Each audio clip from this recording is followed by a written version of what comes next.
hanggat hindi pa natin nagagawa, susubukan, yung bagay na gusto nating matutunan, wag muna nating isipin na hindi natin kaya. Kasi hindi pa naman natin siya nagagawa ever since, di ba? So, wag muna nating pagdudahan yung sarili natin.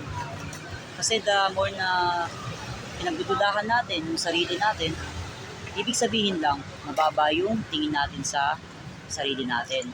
So, ganito yan. Diba, nung bata pa tayo, hindi tayo marunong mag-bike. Gusto nating matuto mag-bike. Siyempre, bago tayo matuto, andyan yung sisemplang muna tayo.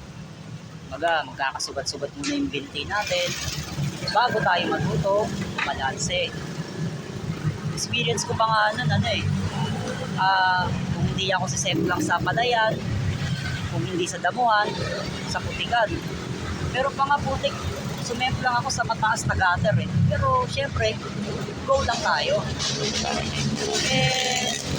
Ako kasi kapag alam ko na hindi ko pa nagagawa yung isang bagay na gusto kong matutunan, ang iniisip ko na lang,